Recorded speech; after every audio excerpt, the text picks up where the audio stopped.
जिस तरह के जो आरोप लगाए गए हैं, इनमें ना तो कहीं दूर दूर तक सच्चाई है, ये बहुत बड़ी साजिश है। एक चिट्ठी जो कि वायरल हुई 25 तारीख को, और जिस ईमेल से वायरल हुई, वो ईमेल केवल 1.5 मिनट के लिए बनी और डिलीट हो गई। जिस व्यक्ति ने वायरल की वो सारे अपनी प्रिकॉशन यूज कर रहा है कि उसका डिजिटल फुटप्रिंट नाम है। तो जो आदमी ये खबर डाल रहा है बैठ के, वही बैठ के चिट्ठियां लिख रहा है और वही खबर डाले जा रहा है, और देश की मीडिया इसको उठा के एक ऐसा लेटर बम बना दिया है। एसपी सुमित कुमार जिसके ऊपर एलिगेशन था, उन्होंने भी कहा उनको किसी भी ऑफिसर से इंक्वायरी करा लें, उनको कोई ऑब्जेक्शन नहीं। बेहद संगीन आरोप लग रहे हैं, इन आरोपों पर आपको क्या कहेंगे? देखिए, मैं दो बातें बहुत स्पष्ट करना चाहूँगा कि जिस तरह के ये आरोप लगाए गए हैं, इनमें ना तो कहीं दूर दूर तक सच्चाई है, ये एक बहुत बड़ी साजिश है। और ये साजिश अब पूरी स्टार्ट भी होगी, काफ़ी हद तक साजिश करता सामने आया। मैंने माननीय कमीशन के सामने अपने सारे पक्ष रख दिए हैं और उनको यहाँ तक कहा है कि पहले तो अभी तक कोई कंप्लेनेंट नहीं था, फिर उसके बाद ये हुआ कि एक चिट्ठी जो कि वायरल हुई 25 तारीख को, और जिस ईमेल से वायरल हुई, वो ईमेल केवल 1.5 मिनट के लिए बनी और डिलीट होगी। उसमें पहली चिट्ठी वायरल होती है बगैर सिग्नेचर्स के, और दूसरी चिट्ठी में 7 महिला कर्मचारियों के सिग्नेचर्स हैं। तो क्या 1.5 मिनट के अंदर 7 महिला कर्मचारी भी वहाँ पे पहुँच गई? तीसरा, जिस व्यक्ति ने वायरल की वो सारे अपनी प्रिकॉशन यूज़ कर रहा है कि उसका डिजिटल फुटप्रिंट्स नाम है। नंबर 2 बात, उन 7 नामों की जितनी भी महिलाएं थी जींद पुलिस में, 100% को एक मेरे से सीनियर अधिकारी के द्वारा इंक्वायरी करके पूछा गया कि क्या आपने कंप्लेंट दी? नहीं दी। क्या आपके साथ कभी एसपी साहब का बुरा व्यवहार हुआ? किसी एक ने भी अभी तक ये बात कही थी कि साहब ने कभी भी हमारे साथ किसी तरह का बुरा व्यवहार, कहना दूर की बात है, लेकिन हमेशा से उन्होंने बड़े मान सम्मान के साथ हमारी बात कही और सुनी। अब उसके बाद एक नई चिट्ठी वायरल होती है। वो नई चिट्ठी कहती है कि नहीं, मैं धमका रहा हूँ, या फिर मैं पैसे का लालच दे रहा हूँ, या फिर इंक्वायरी ठीक से नहीं हो रही। अब ये चिट्ठी कौन वायरल कर रहा है? ये जो सेकंड चिट्ठी वायरल हो रही है, ये जब आती है, ये जिस ग्रुप पे आती है, कोई जीन बिग ब्रेकिंग नाम से एक यूट्यूबर है, उसके ग्रुप पे आती है, जिसका आज तक ये नहीं पता लोगों को कि ये चला कौन रहा है। उसके ग्रुप पे आ रही है, और उस ग्रुप पे आने के बाद दोबारा कोई साइन नहीं है, और इस चिट्ठी को डालने वाला जो फेसबुक पेज है और जो जीन बिग ब्रेकिंग को चलाने वाला, मतलब फेसबुक पेज का ईमेल आईडी का रिकवरी ईमेल और उसका रिकवरी ईमेल दोनों सेम है। मतलब जो आदमी ये खबर डाल रहा है बैठ के, वही बैठ के चिट्ठियां लिख रहा है और वही खबर डाले जा रहा है, और देश की मीडिया इसको उठा के एक ऐसा लेटर बम बना दिया। मैं आज सारी मीडिया के सामने एक ही बात रिक्वेस्ट करके जा रहा हूँ, वही जानने में आए कि जब माननीय कमीशन की या जो भी कोई सोर्स या तरीका इन्वेस्टिगेशन का हो, पहले बात आई थी 7 नामों से, नाम की जितनी जिनकी महिलाएं हैं उनसे पूछेंगे। अब बात आ रही है कि जितनी जींद जिले की महिला है, मैंने कहा बिल्कुल 100% पूछो। मैं तो एक स्टेप आगे जा रहा हूँ, 20 साल के करियर में जहाँ जा रहा हूँ वहाँ पूछो। अगर जब एक बार आपको पूरी तसल्ली हो जाए, सबको तसल्ली हो जाए, तो जो मेरी सामाजिक हत्या पिछले 3 दिन से लगातार की जा रही है, इसको ठीक करने के लिए भी आप लोगों से रिक्वेस्ट रहेगी कि इसमें उस टाइम मेरी ज़रूर मदद करना। क्योंकि सिर्फ और सिर्फ इसलिए कि एक वायरल चिट्ठी जिसका लिखने वाले का पता नहीं, उस चिट्ठी का बताने वाले का पता नहीं, और एक ऐसा यूट्यूबर जो कि खुद घर बैठ के 3 मिनट 1.5 मिनट के अंदर चिट्ठी भी बना रहा है, एक चिट्ठी बगैर साइन की पैदा कर रहा है, एक चिट्ठी विद साइन पैदा कर रहा है। जब लड़कियाँ ये कहती है नहीं हमने चिट्ठी नहीं दी, तो एक दूसरी चिट्ठी डाल रहा है, और वो चिट्ठी जिस फेसबुक पेज से डाल रहा है उसका फेसबुक पेज और यूट्यूबर का जो चैनल है दोनों सेम मिलते हैं। आप आरोप यूट्यूबर पर लगा रहे हैं? हाँ, मतलब साजिश जहाँ से हुई है, साजिश एक ऐसे आदमी ने की है जो लगातार इस तरह की घिनौनी हरकतें वहाँ पे करता रहा है। अब उसको उठा दिया नेशनल मीडिया ने। अब ये एक बहुत गंभीर विषय है। तो आज मैं सिर्फ ये कहना चाहता हूँ कि इंक्वायरी चल रही है, इंक्वायरी पूरी होनी चाहिए। कहीं भी किसी तरीके से अगर 1% भी, 0.001% भी अगर मेरे ऊपर कोई भी आरोप भी को लगाएगा, एक तो बात होती है कि मैं आरोप को साबित करूंगा, एक होता कोई आरोप लगाएगा, ठीक है। तो मैं खुद अपने आप को इस बात में कहना चाहूँगा कि मुझे पूरा यकीन है, मुझे अपने कंडक्ट के ऊपर, अपने पारिवारिक जो शिक्षा मुझे मिली उसमें पूरा यकीन है कि मुझे 1% भी इस बारे में कोई संशय या डर नहीं है कि कोई मेरे ऊपर आरोप लगा रहा है। आप साजिश का जिक्र कर रहे हैं, साजिश करने में केवल यूट्यूबर है या कुछ और लोग भी हैं? देखिए, ये तो इन्वेस्टिगेशन अभी एक एफआईआर कल रजिस्टर हुई है। मैंने उस एफआईआर की फेयरनेस को देखते हुए अपने सीनियर ऑफिसर को रिक्वेस्ट की है कि इसको बाहर भेजिए। वो बाहर दूसरे जिले से इन्वेस्टिगेशन करा रहे हैं, ड्यू कॉपी सब सामने आएगा, सब कुछ सामने आएगा। Thank you. अभी आप इनकार कर रहे हैं?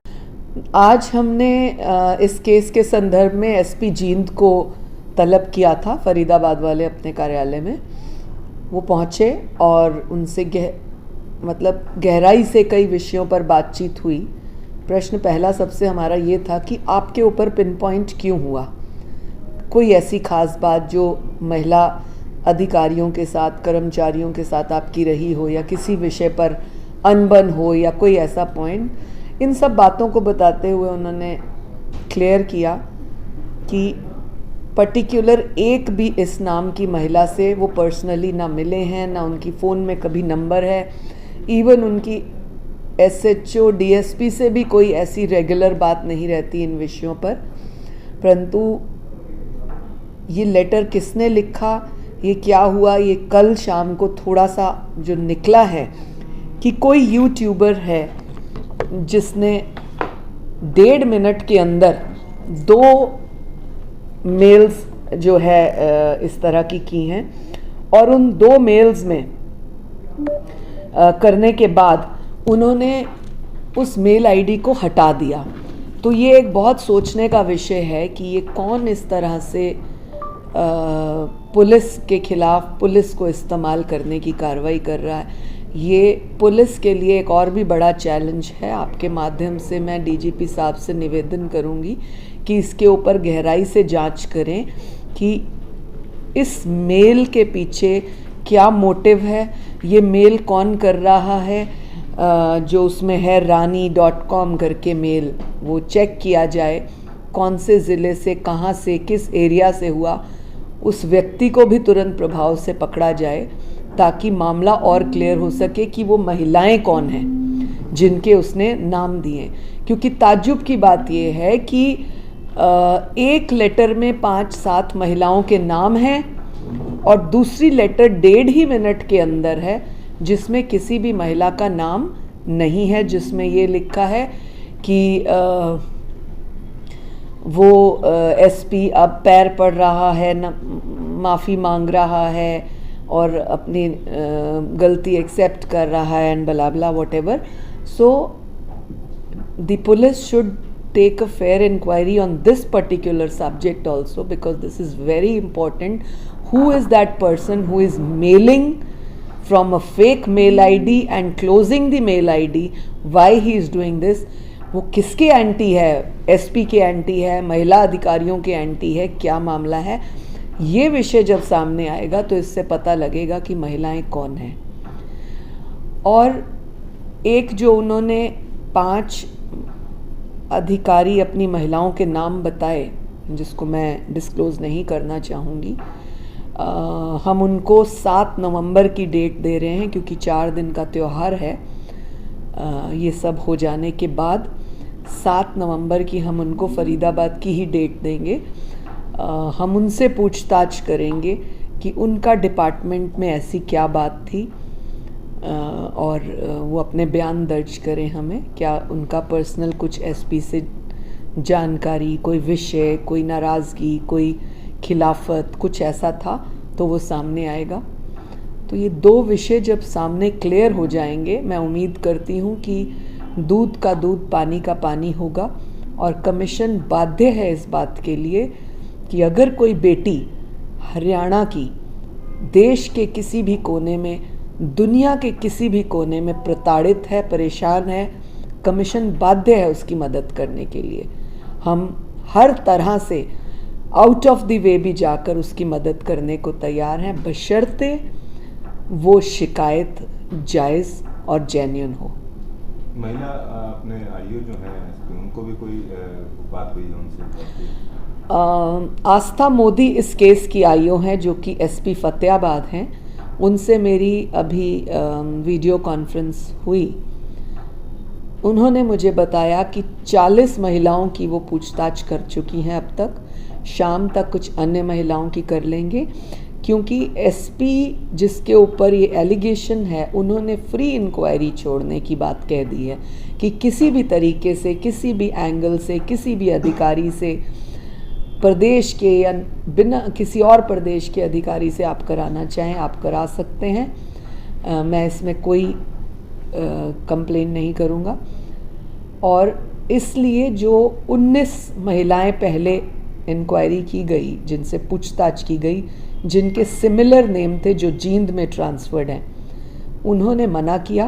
परंतु इस विषय को और बढ़ाते हुए, ट्रांसपेरेंसी लाते हुए आस्था मोदी ने एक अच्छा स्टेप उठाया है, जो टाइम कंज्यूमिंग तो है लेकिन तसल्ली बख्श रहेगा। 150 के करीब महिलाएं जींद में कार्यरत हैं पुलिस की। उन सभी 150 को बुलाकर वो पूछताछ कर रही है, चाहे उनका नाम उन 7 महिलाओं वाला है या नहीं है। आस्था मोदी का कहना है कि हम जितना भी ज़्यादा गहराई से महिलाओं से बात करेंगे, क्लैरिटी उतनी ज़्यादा होगी और एक फेयर इंक्वायरी सामने आएगी कि हर पुलिसकर्मी महिला से बातचीत हुई, भले ही वो अपने कार्यकाल के दौरान एसपी साहब से मिली या नहीं मिली, किसी भी विषय पर, काम के दौरान, ड्यूटी के दौरान। तो ऐसा करने से मुझे लगता है एक फेयर इन्वेस्टिगेशन सामने आएगी। आस्था मोदी को एक निवेदन आदेश के तौर पर हमने ये भी कहा कि यदि उनको इंक्वायरी करने में कोई प्रेशर है, परेशानी है, तो भी आयोग उनकी मदद कर सकता है सीनियर ऑफिसर्स को कह के कि इंक्वायरी ऑफिसर बदला जाए। हमने एसपी से भी पूछा कि उनको अगर आस्था मोदी से कोई